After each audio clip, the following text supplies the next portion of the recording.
In the cosmos of the world of jewelry, subjects are as various and diverse as the galaxies that gravitate together in the jewelry planetary system that GemGeneve's has built. GemGeneve's, which has become a cultural event, offers to their exhibitors and visitors a wide range of topics around jewelry and provide their knowledge on current affairs. I've joined them all together in one universe. The 7th season of a jewellery-themed podcast. Il était une fois le bijou.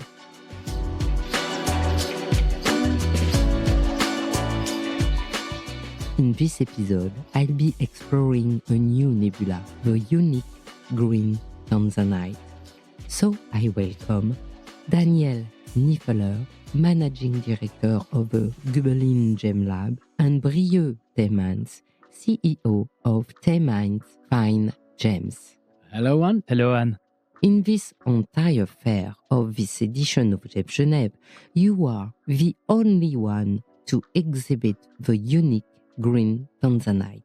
Tell us more about this beauty. So this Green Tanzanite is a very beautiful, intense, bluish intense green stone, which is actually very unusual for Tanzanite. It's from the family zoisite. And actually it's trichroic like any other Tanzanite. It means it contains 3 colors.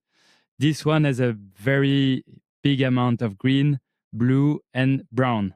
But the brown, we don't really see it on the stones we have at the moment. And this one is green. This one is perfectly green, very intense green, looking a bit like tsavorite, basically, an intense tsavorite. Do you know when it was discovered? Well, Tanzanite, obviously we know the typical color that Tanzanite is known for is a very intense, saturated blue, sometimes going a bit into the violet colors. We know, of course, that the Tanzanite is a color variety of zoisite, and the zoisite comes in a range of other colors, like green, like pink, other colors, and those we would refer to as a lab, and we have to apply a certain strict mineralogical terminology. We would refer to this material as green zoisite. Is it really rare? Yeah, it is really rare when you have like very fine colors. I think green Tanzanite, actually you can easily find brownish green, yellowish green, which we usually treat to become blue. But a very nice striking green Tanzanite is actually extremely rare in gem quality and in gem pieces, yes. It's always rare to have a gemstone with a saturated, straight color in a good transparency at a certain size. I mean, we talk about gemstones here. A gemstone, by definition, is rare. So I think, yes, absolutely. The stone that you're showing us here is indeed something that we consider being a rare stone. Are there many mines where you can find this gem? So the only source is Tanzania, obviously. For those green Tanzanite, we know it's only been discovered in the Block B. It's actually very, very limited. Yeah, this makes it a very rare gemstone. Yeah. Green zoisite as such is actually quite well known also from the mineral assemblage of this annualite, where you have the green zoisite combined with ruby. Now this is not a gemstone as such. It's more a mineral assemblage, which looks very decorative. But those mineral grains are in fact not gem quality. They are almost opaque, or most of the time opaque. Not to be compared with your stone here from the terms of transparency. For people who are not gem experts and gemologists, can you please explain these terms and the relationship between zoisite and Tanzanite? Well, I mean, in mineralogy, we distinguish different families or groups of minerals. And the mineral species is zoisite. And within this species of zoisite, you might have certain varieties, what we call color varieties. A well-known example is the corundum family. Corundum is the mineral name. And then you have the color variety red corundum, which in the trade is referred to as ruby. Or if you have a blue variety gemstone quality corundum, you would call that sapphire or blue sapphire. And here it's the same thing. The Tanzanite is referred to as the blue to violet gem quality zoisite. Yeah, that's it. So just to explain the difference between the species, which is in the taxonomy of minerals, the upper level, and then you have different varieties, such as the color variety Tanzanite. I understand zoisite is the family group. So between the blue Tanzanite version and the green, which is more rare and precious? So, yeah, as Daniel explained very clearly, the blue variety of zoisite is called Tanzanite. Normally, a green zoisite would be called only green zoisite. But in the trade, we like to refer to things we know, especially as traders, we need to get the confidence also, and we like to use trade names. So we did call this one Green Tanzanite because it's actually a green Tanzanite. It's the same, but Tanzanite usually refers to blue. No, these stones I have here contain a lot of blue also. So we feel like we can make the connection with Green Tanzanite. And there are actually also like some articles, some scientific articles, which describe them as green Tanzanite also. Actually, this stone had many different names. But I think to remember it the best, we need to call it Green Tanzanite. Is it considered a semi-precious stone? Yeah, we don't really make the difference anymore, at least in the market, between precious and semi-precious. I mean, I never really make the difference because sometimes it's so much harder to find so-called semi-precious stone, while we see plenty of rubies and emerald and sapphires on the market. Not always the top quality, but when we find something like this, a very fine green Tanzanite, I feel like it's very precious. What are the gemological characteristics of this stone? Well, I can talk about zoisite here in particular. I mean, you already mentioned one very particular property of a zoisite, which is the trichroic nature, so that you have indeed distinctively different color perception if you look at the mineral from different directions, which is quite unique. I mean, dichroism is something which is quite common. Many minerals are having that, but this clear level of trichroism is quite exceptional in the realm of color gemstones. One other feature is quite distinct cleavage behavior, so the material can break. It is a gemstone still, it has a certain level of robustness, but still it's not as forgiving, for example, as a corundum, for example. You know, I think the corundum is tougher in its properties. Yeah, on the Mohs scale, it's 6.5. It's a gemstone which can scratch more easily than a sapphire, for example. But the Mohs scale is not so easy to justify because it's like 10 is much more than 6. It's an upward sloping. Maybe you can explain it's better. An exponential increase. It's exponential. Okay. Mm-hmm. Yeah, it's an exponential. So between actually sapphire and sapphire, which is 9, and Tanzanite, which is 6.5, always the sapphire will scratch the Tanzanite. But the difference between sapphire, Tanzanite, and sapphire and diamond is much bigger, actually. Stone you can wear. It's a stone you can wear. It will scratch a bit more easily than other stone. So, you could set this stone to wear in a ring?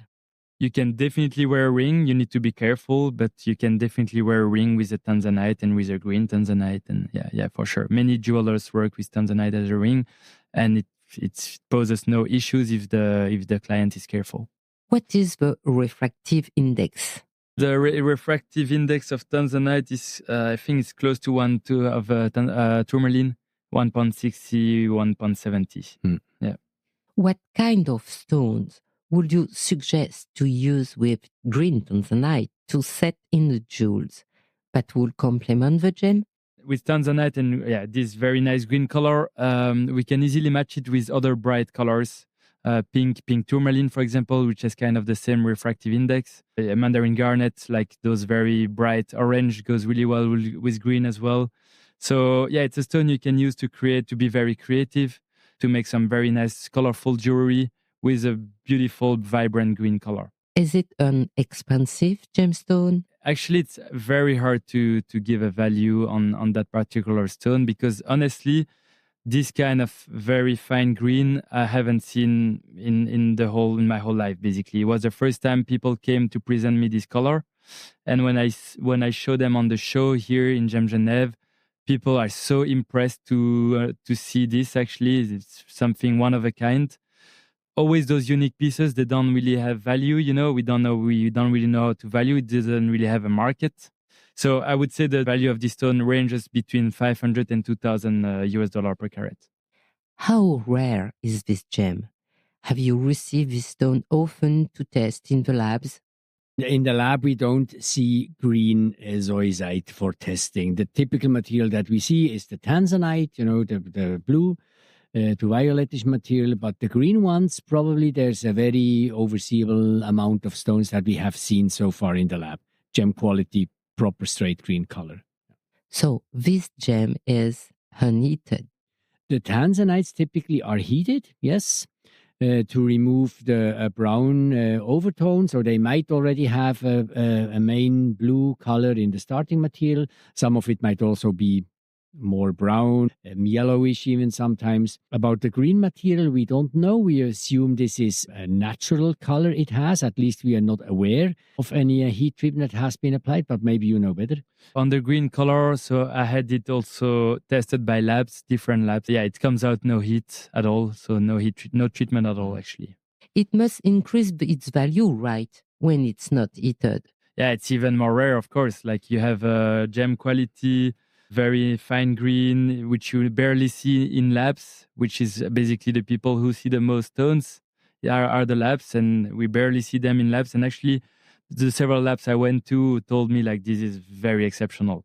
And there is only one article in the whole database of articles about green Tanzanite, and it was written in 1992. And at that time, they had found only 5 crystals in the world. So, yeah, we have a few more now, but not so many more. So, generally speaking, Tanzanite, the purple blue variety, is this a common stone you receive in the labs for testing? Not really. Most of the stones that we are testing at the Gübelin Gem Lab are still ruby, sapphire, emeralds. But this is not a reflection on the rarity in the market. I think we get those stones because they need a report, right? And Tanzanites we usually get those stones, the small fraction of stones that has not been subjected to heat. So again, the type of, or the percentage of stones that we test in our lab and then get a no heat report from us is probably much higher than the actual availability in the market, because we might not get the standard heated material, but rather the exceptional unheated material. Is this a trendy gem?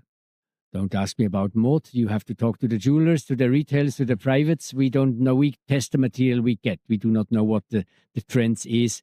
Again, this type of material that we see, we very often see investment grade stones. So stones that people might buy not only to put in everyday jewelry, but to invest, maybe put it aside and keep it for years or decades. So that's not something that is a subject to fashion. To reflect on this, actually, I'm more at the wholesale level.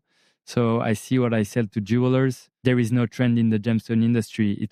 All the gems have different colors, and it touches always emotions. Color is something emotional, and everybody has a different emotion about colors. So whatever jeweler I'm talking to, he will like a different colors. There is no trend in this industry. We just need to have a broad range of colors and try to inspire the jewelers and to get them emotional about our gems. If I may add something, it's of course the beauty of the colored gemstone industry. It's not like diamonds. In diamonds, you have the colorless diamonds and you're selling perfection. Everybody wants to have the DIF XXX. Whereas in colored gemstone, you have a huge variety in colors, but also in certain phenomena, in types of gemstones. So that's what I think makes it interesting for the end consumer as well, because you do have a choice, right? Plus, you have usually much more background information. You can tell the story of the Merelani mine of Tanzania.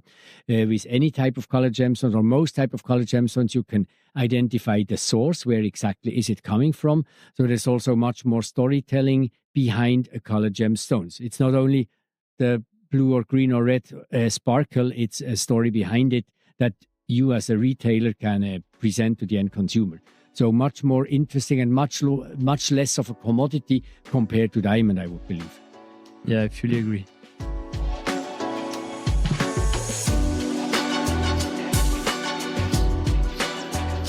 let's talk about the feelings and emotion this gem gives you. Do you remember how you felt when you first saw a green tanzanite? Yeah. And it was actually a few months ago. It was not that long ago. So someone came to me and showed me a lot of green tanzanite rough. At first, he didn't say anything. I was like, okay, what is this lot? Like, it looks like tsavorite or very fine green tourmaline. But the crystal was different. And I was really confused, actually. I had never seen such a thing. So I was a bit skeptical. I was like, yeah, this is another thing people try to sell to me, you know. But in the end, this person is someone I work with for a long time and trusted him, and I wanted to take the risk. So I bought a lot, and I realized afterwards, like, he didn't know exactly what it was. He came out of the mine like this, but I was very touched by the color and by the uniqueness of what he was presenting. And it was very emotional for me always to find something I've never seen on the market and everything. Once I cut it and I let it tested by labs, I realized it was this green tanzanite. And I actually read an article, this only article I was referring to a few years back. And I always wanted to see this stone in reality and so on. So actually, I was very lucky. It was a bit the destiny. I was lucky to buy the lot. It's emotional to have such a stone, such special stones. Yeah. Well, in our daily lab work, of course, from a personal level, we appreciate also the exceptional stones that we get to see. Once it comes into testing, we try to leave our emotions aside and just do our material scientific work that we have to do, that the clients expect us to do. But I mean, it's true, you know, we are in a privileged position to see many of the most expensive gemstones that are out there. So we see a very high percentage of the Kashmiri sapphires, of the Burmese rubies, of Colombian emeralds, all the expensive stuff. So we got somehow used to this type of gemstones. And if we see something like that, then it's actually exciting us more than the standard Colombian emerald, right? Which is not, again, then our emotion is not a reflection of the rarity, but a reflection of how often we see such material in our lab, on our table. Unfortunately, the listeners can't see the gem. So please describe it. Yeah, so this stone we have here is more than 6 carats, totally clean, so no inclusions at all. Very nicely cut also, very vibrant green with a touch of blue. So yeah, it's the best stone I could cut out of the lot. And yeah, we didn't have many stones actually. I could cut 8 stones in total, so it's actually nothing. This one is a very special one, yeah, indeed. Yeah. My description would be much more sober in a way. I mean, if I try to analyze the color, it's indeed quite a straight green. You mentioned the color reminds me on a tsavorite. It has a quite dark tone. The cut seems to be very good. You know, it has a lot of reflections considering the dark tone. So I think the cutter has done a very well job on this stone. Thank you.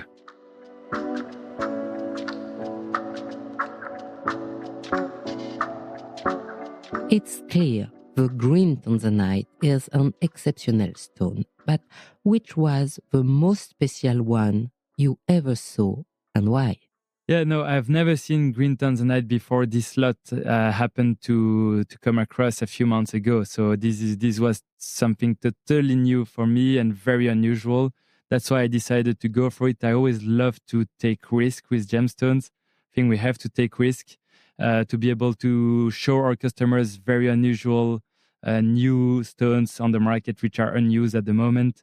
And it's our responsibility to really emphasize that the gemstone world is a very broad world. It has a lot to offer, and that there are so many gemstones we still have to discover and still have to uncover to the market and to the final customers as well. I understand this is a rare stone, but based on the rough, is there a pattern for size and color?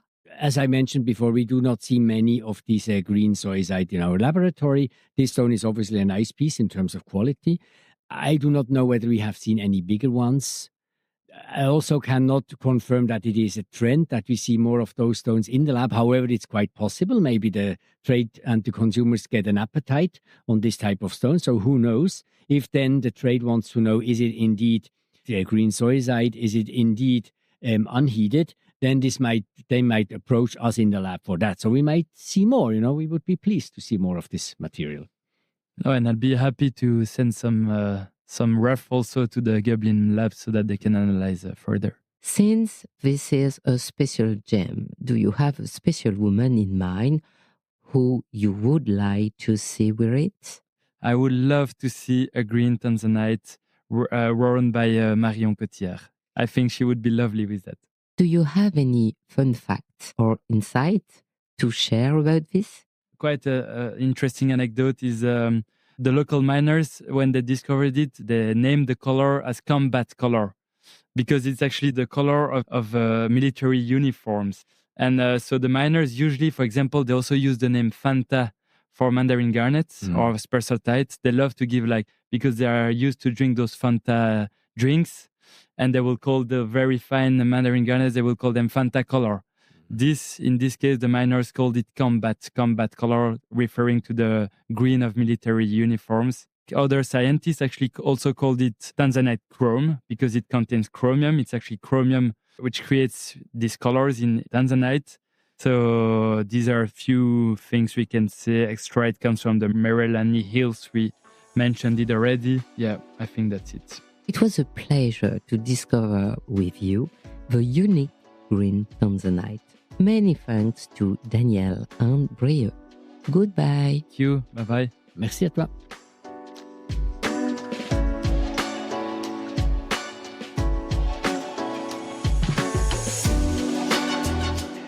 Thank you for listening.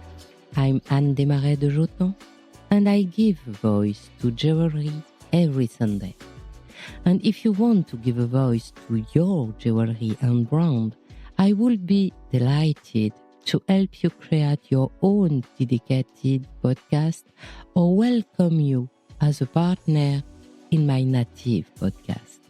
I will appreciate your support. If you enjoy the podcast, please encourage me with a like, a rating or comment on Spotify and Apple Podcasts, and please share it on your social media. See you next month on this podcast, and in the meantime on the Le Bijou, comme, bisou podcast, alternating with Brillante podcast. Stay tuned to the next GemGeneve's universe.